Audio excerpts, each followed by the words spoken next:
few years ago, I gave an early update report on the Alabama LifeSaver crash that took place in Chelsea, Alabama. Well, the final report is out, and guess what the cause was? NTSB finds sedatives. Pilot taking multiple sedatives. Pilot's use of sedatives led to loss of control. Medication cited. Investigation finds pilot meds were contributing factor. Carly, within pilot Mark Gann's toxicology report are two different antihistamines, a muscle relaxer, and acetaminophen. And on and on and on. So there you have it. The pilot was high as a kite, got himself and the flight nurse killed, and ruined the life of the surviving paramedic. Case closed, right? Well, as is the case in so many of these accidents, there is far more to the story than those headlines. You think that hearing that the pilot was sedated pisses you off? Man, there is so much more to this story that is probably going to piss you off that I would bet by the end of this story, by the time that we are done, the medications are going to be the last thing on your mind. Stick around for the full story of Alabama LifeSaver 4 on this episode of the Dr. Medic.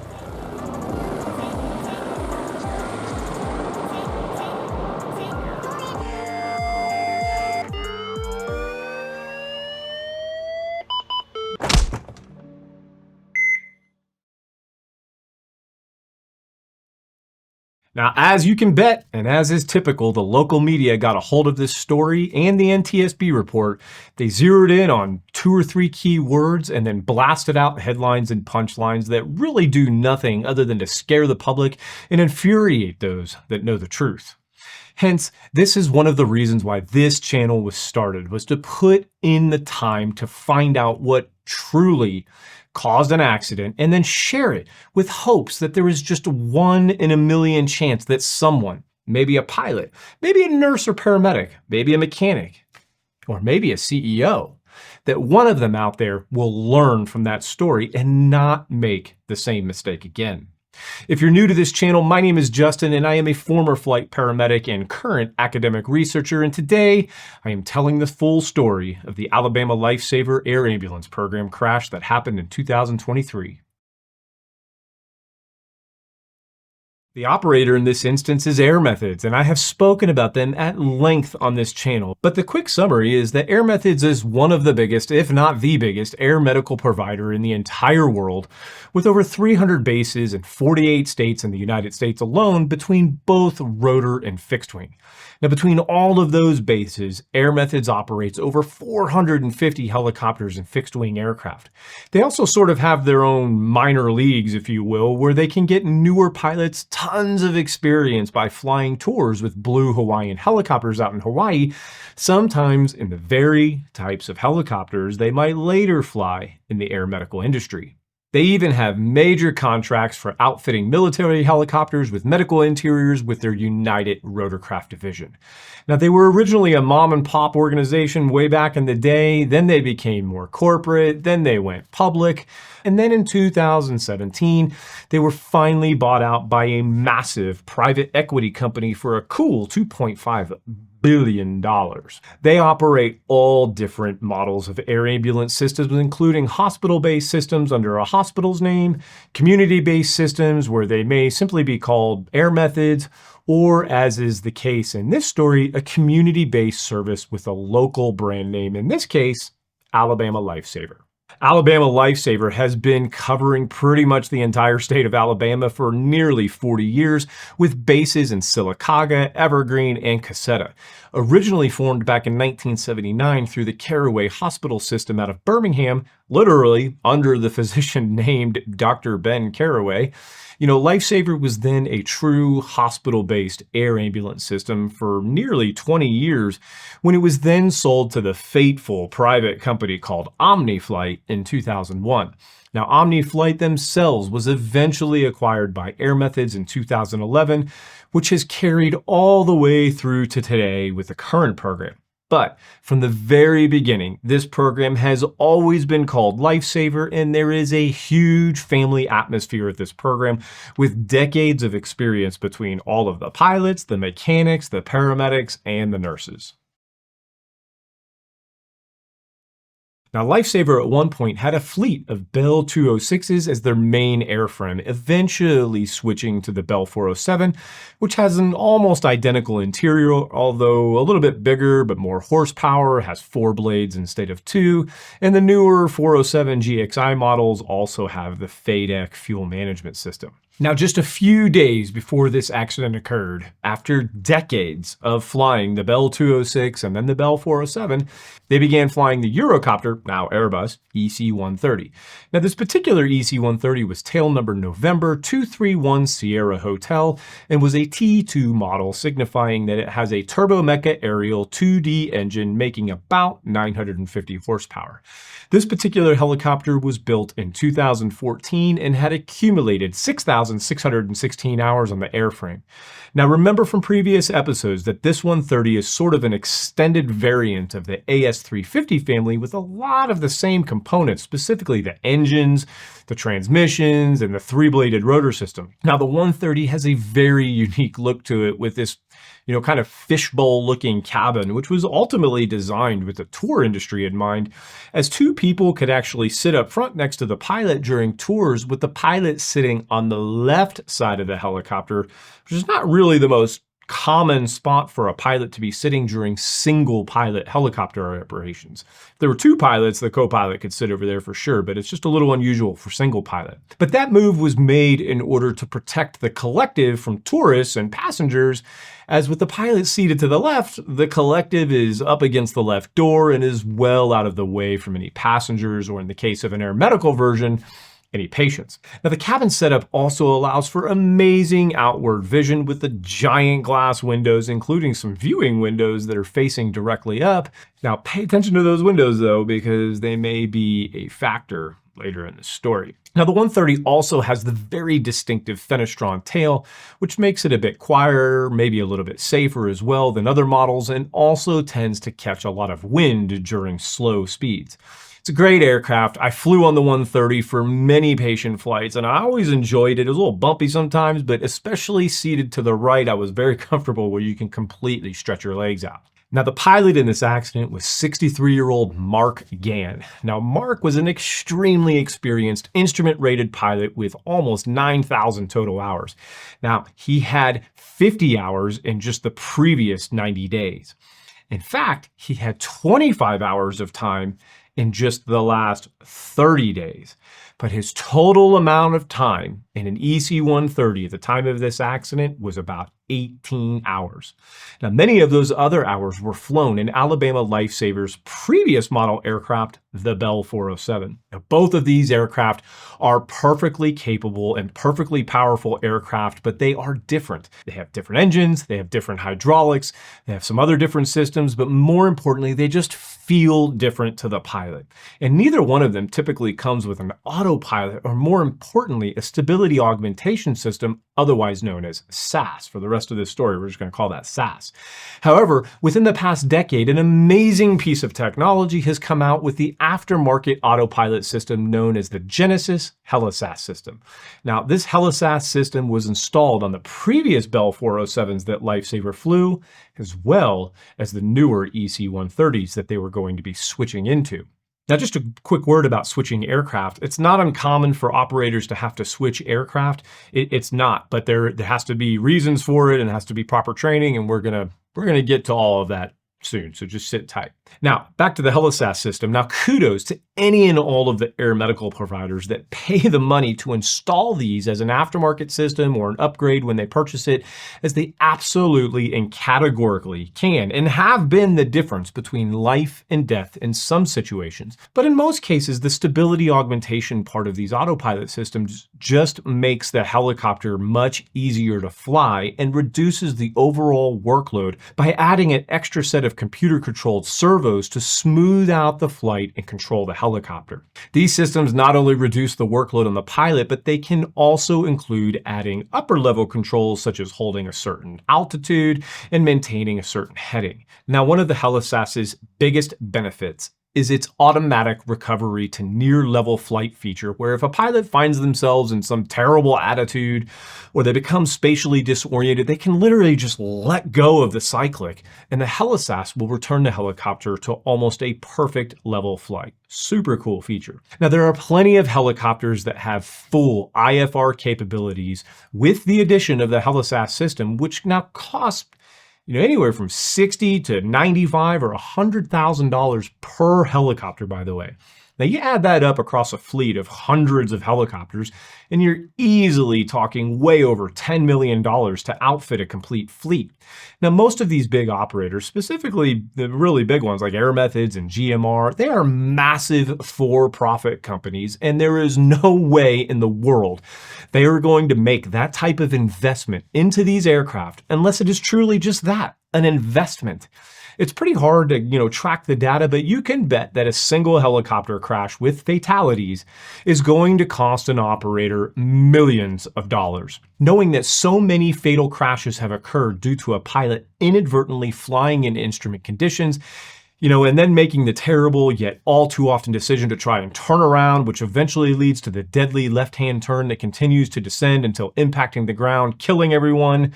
Knowing that this occurs so often, it is an absolute no-brainer for any operator who can afford it to spend those millions of dollars to purchase hardware like the helisas system, install it on all of their aircraft, and then train all of their pilots to be proficient at it. It all comes down to numbers. It's always numbers. It's a numbers game. And if those millions of dollars spent upgrading their fleet can prevent just 1 or 2 crashes, then it has paid for itself and then some. In other words, these systems are wonderful, and I applaud any operator, including Air Methods, who takes the initiative to voluntarily install them. But more on this later, though. Now, the weather on this flight was absolutely gorgeous. There are some clouds at 5,000 feet with winds at 5 miles an hour. There's no gusts. Visibility is at least 10 miles, and the temperature was 23 degrees Celsius. The dew point was like 0 degrees. Weather was absolutely not a factor in this accident. The date was April 2nd, 2023, when callsign LifeSaver 4 departed their base at Sylacauga Airport and was en route to the town of Chelsea for a scene flight. A mountain biker was riding with her father, who suddenly was experiencing some sort of cardiac event or heart attack, and the local fire department and EMS called for an air ambulance for rapid transport. Now, LifeSaver leaves their base at about 16:53 hours local time, and they cruise to the scene at about 12 or 1,300 feet above the ground at a speed of about 125 knots, and they make it to the scene in just 10 minutes at about 17:03 local time. Once they get on scene, they descend a couple hundred feet and immediately circle to the left, slowing down to about 80 knots, and turning to the left is great because that's where the pilot sits on an EC-130 to the left. So it's perfectly normal to make your recon flight to the left. They descend a couple hundred more feet and they do another left-hand circle, this time at about 60 knots. They descend again another couple hundred feet and do a very tight third turn, but this time to the right at just about 43 knots. But then the helicopter is now just a couple hundred feet off of the ground and is sort of just kind of drifting back to the southeast. You can see they're kind of just all over the place here. They continue to appear to sort of be searching for a spot to land on the ground, making another left-hand turn and slowing to just a few knots. They appear to relocate just a few hundred feet to the southwest, and they start to kind of descend for a landing zone, and then this occurs.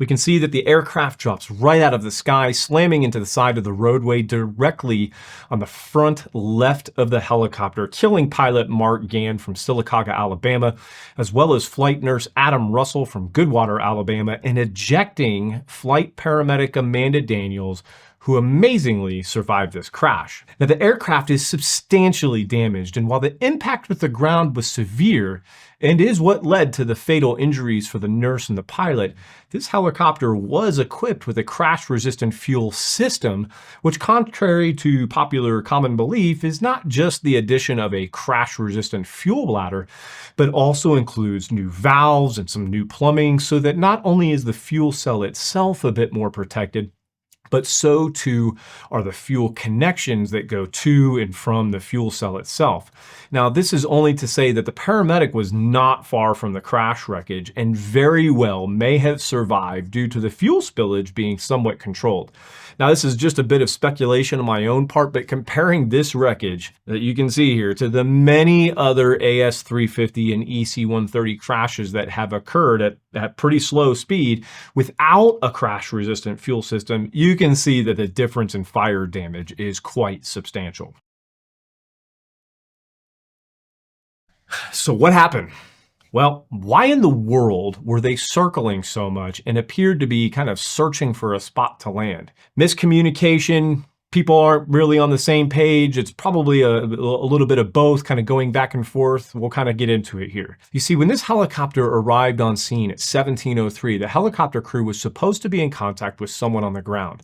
You know, on many scenes, this could be an EMT or a paramedic or law enforcement or someone from the fire department.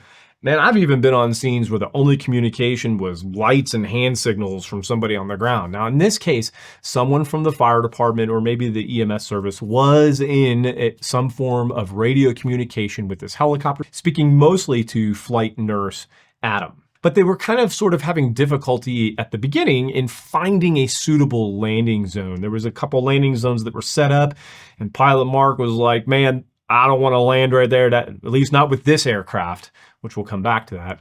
And so they were kind of searching for some place to land. And so there was a delay kind of going back and forth. Now, the first couple of tries at a landing zone set up by the ground crew were not acceptable, like I said, to the flight crew. And so they sort of hovered around for a few minutes until flight nurse Adam identified a suitable spot down the street, you know, kind of next to this gravel driveway, I think it was about a half mile down the road, maybe less than that, which is where they were intending to land when they eventually crashed. So the flight crew is now descending to land at this gravel spot when the ground crew contacts the flight crew again to cancel them, advising the flight crew that the patient has now gone into cardiac arrest and they will have to transport the patient by ground. Now, it is worth noting that my understanding is that the paramedic on the ground who's managing that cardiac patient is also a newly hired off-duty Alabama LifeSaver flight paramedic. Anyway, most air ambulances in the U.S., especially on these smaller single-engine helicopters, do not purposely transport patients who are actively in cardiac arrest and have CPR being performed on them. It's just too tight a fit, and it's very difficult to perform CPR in these helicopters. Do they do CPR if someone goes into cardiac arrest in the flight? Yes, of course they do, but they certainly do not prefer it, which is why it is very common to simply cancel the flight if the patient is actively in cardiac arrest, which is exactly what happened here. Now, yes, there are some services across the United States that have, different policies or bigger aircraft or more resources, but for the most part, they're not purposely flying cardiac arrest patients on helicopters across the United States. So this helicopter has accepted that landing zone over by the gravel driveway, and they are just like 10 or 15 feet off the ground when they get canceled by the ground unit. So Pilot Mark decides to abort the landing and take back off. But just a few seconds later, the ground crew calls back and says, even though the patient is not going to be flown, they would still like to request for the flight crew's presence to ride into the hospital with the ground crew on the ambulance since they're right there. Now, again, this is not uncommon. The ground paramedic may have limited resources or limited protocols in the back of their ambulance. It wouldn't hurt to have two other experienced providers there to assist, especially two critical care providers like flight nurse Adam and flight paramedic Amanda. At this exact moment, the helicopter is ascending very slowly, just above the treetops, not very, 20, 30, 40 feet in the air. And then it suddenly and quite violently pitches up and down, with the nose of the helicopter eventually ending up pointed straight down, just 20 or 30 feet off the ground, and kind of rolled slightly to the right. And the helicopter now has absolutely no way of recovering at such a low altitude and falls straight out of the sky, straight down to the ground, where the crash is caught on camera of a local sheriff's deputy who's driving down the highway. Now, we cannot see it in the video, but flight paramedic Amanda, who is buckled in, is ejected through the top of the helicopter. You'd think it'd be through the front or through the side, but through the top of the helicopter, through that very window that I told you about earlier. Given all I just told you, there are two major points here that, in my opinion, are extremely significant to the cause of this crash. The first one lies with the statement from the surviving paramedic. And while we're at it on these statements, the statement that you see in the NTSB docket here, that's not even the statement that she gave to the NTSB. My sources tell me that the statement that you see here that is included in the NTSB docket was taken by an Air Methods representative just a couple days after the accident, while Amanda was still recovering in the hospital ICU room. The NTSB actually provided flight paramedic Amanda at one point with a set of questions to answer, which she did answer in the statement that you see here, but the NTSB eventually told her, "We have everything that we need. We don't need your statement." Why this was not included in the NTSB final report or docket, I'm not sure, but that would be a really good question for the NTSB. Now, either way, back to those two major points that need to be discussed. Amanda stated that when they first arrived on the scene at the first initial landing zone, that the pilot stated that he did not want to land there because it was too tight, but specifically that he didn't trust the aircraft performance to land in such a tight area, but that he certainly could have done it had he still been in the 407. Now, like I said earlier, Alabama LifeSaver had been flying Bell 407s for many years, with many of their pilots and med crew being very seasoned veterans of their bases and their airframes, in this case, the Bell 407. Then, Air Methods, for reasons most likely only known internally, decided to switch several of the LifeSaver bases from Bell 407s to EC-130s, and apparently, this did not go over very well with many of the flight crew, including the pilots. Now, while an EC-130 and a 407 are both lightweight single-engine aircraft, as I said earlier, they have drastically different systems and controls. They feel different, and the layout for the med crew is completely different. Yes, the pilots, including pilot Mark from this crash, did technically receive all of the required necessary training and differences training and check rides from Air Methods, but it is also apparent that at least one of them, pilot Mark, did not feel comfortable flying the 130. So much so that it is quite possible that some of his last words were mentioning that he could have made that initial landing in the Bell 407. This helicopter also had a cockpit video recorder system which revealed something extremely important that was completely left out of the NTSB's final report. Remember that HeliSAS system that I made such a big deal about earlier? Well, after a pilot powers up an aircraft with this unit, they will then turn on the stability system or SAS system, which is evident by seeing the little indicator light turn from white to green. And we can see on this cockpit video recorder that pilot Mark did turn on the HeliSAS system just after takeoff. Now, it does seem a little late. You'd probably want it for takeoff, but nonetheless, he did turn it on. Once the SAS system is turned on, it is now providing all of that stability augmentation and is reducing the workload on pilot Mark. And once turned on, man, you really would never just turn off the SAS, as it is now providing all of that stability. Now, there are certain situations where a pilot would turn it off, such as landing on a slope or maybe some other situations, but generally you would never just turn it off during normal flight, because if you do, all of that stability will immediately disappear. It will immediately upset the helicopter and require quite a bit of effort by the pilot to recover. Now, I talked about the SAS system and the possibility of inadvertently turning it off as being a contributing factor in the EC-135 crash that occurred in Philadelphia a few years ago. But pilot Mark did not accidentally or inadvertently turn off this SAS. He did it on purpose. Just seconds before the helicopter initially arrived on scene, we can see in a video that pilot Mark turned off the SAS from the control built into the cyclic unit, and you can see the light turn from green back to white.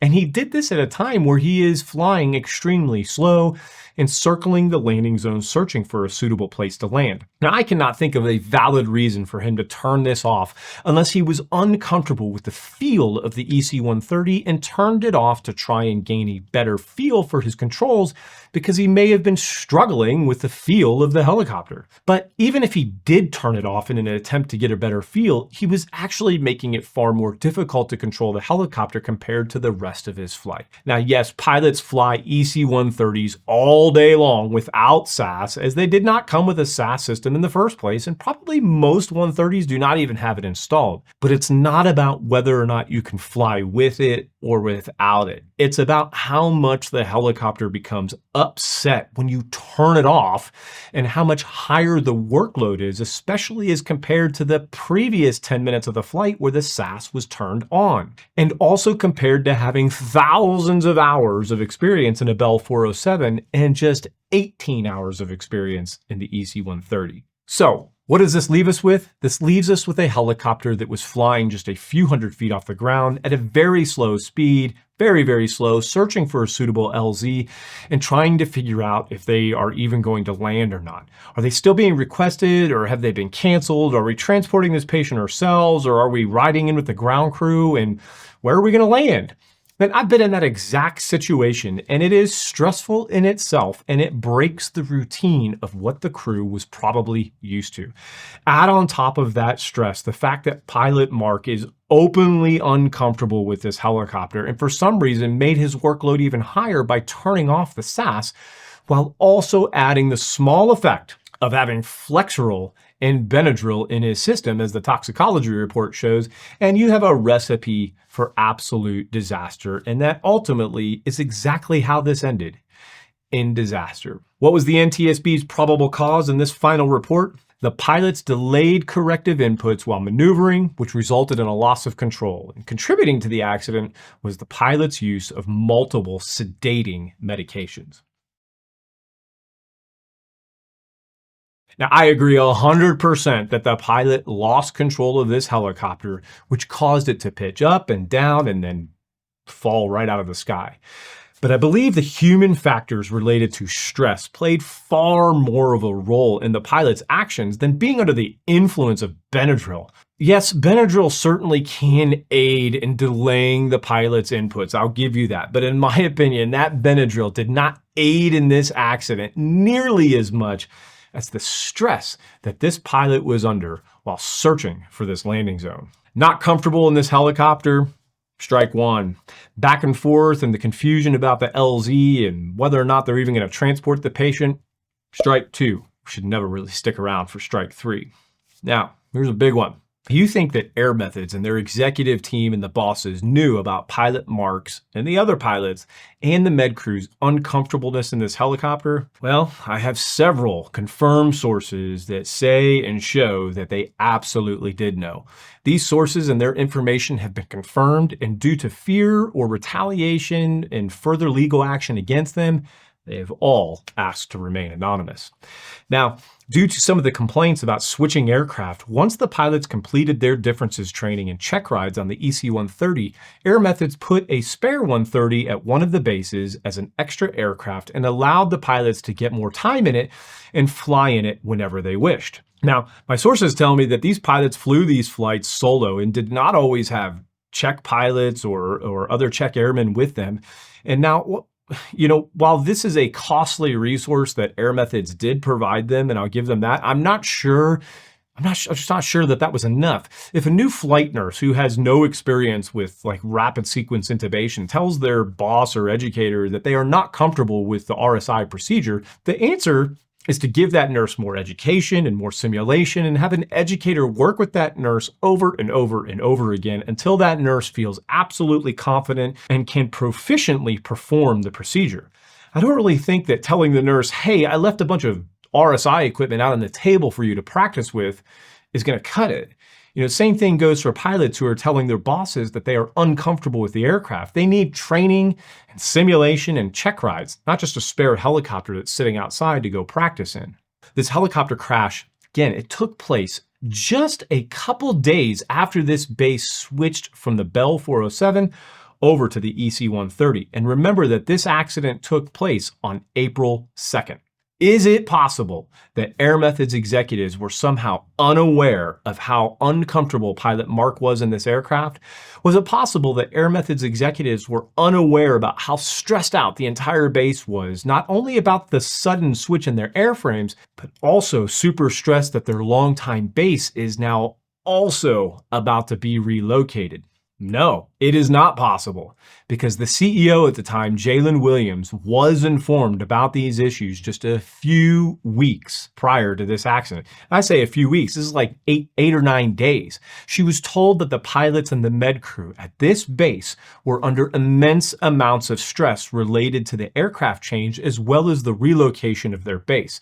The CEO was told that this was a safety concern. She was told that the safety concern was so great that one of the pilots resigned and that several others were not far behind. CEO Jalen was literally asked to help this base, and the response? Apparently it was nothing. Not until 2 days following the crash, where Jalen allegedly stated that she did not want to respond to this cry for help until she could investigate. But by this point, Pilot Mark and Flight Nurse Adam had already lost their lives.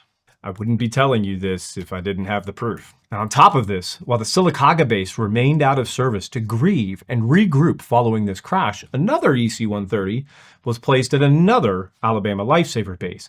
And on August 13th, 2023, just a few months after this crash, around lunchtime, there was another incident in an EC-130 that was not made public, where Alabama LifeSaver 5 was on their way back to base when they were approaching Shelby County Airport to refuel after dropping off their patient, and the pilot supposedly lost control of the helicopter to the point where it spun around several times due to what he called not having enough pedal.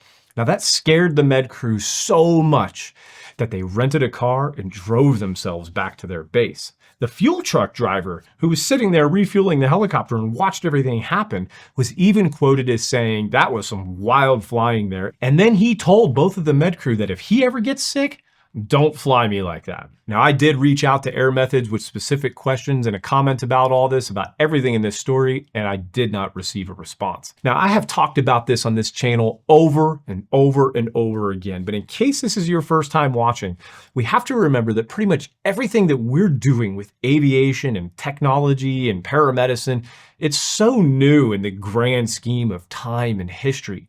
The air medical industry in its current form is really only about 40 or 50 years old, and during that time, there have been hundreds of tragedies that have claimed the lives of hundreds of pilots and paramedics and nurses and flight physicians and their patients, and sometimes even people on the ground. And through just about each and every one of those accidents, we have been able to learn something. But just because we learned it, or were made aware of it, it really does not necessarily mean that it was prevented from happening again. For instance, if the accident was due to something mechanical, like an error in cross-checking the tightness of a bolt or forgetting to plug something in, or the premature and catastrophic failure of a part, we as humans, as the public, we just cannot accept that we might die on an aircraft because something failed on the aircraft. And because of that, and because we all really feel like this, the manufacturers, the FAA, EASA, the pilots, operators, they pretty much have all done all that they can, and they still continue to do so when it comes to ensuring that the aircraft themselves are safe to fly.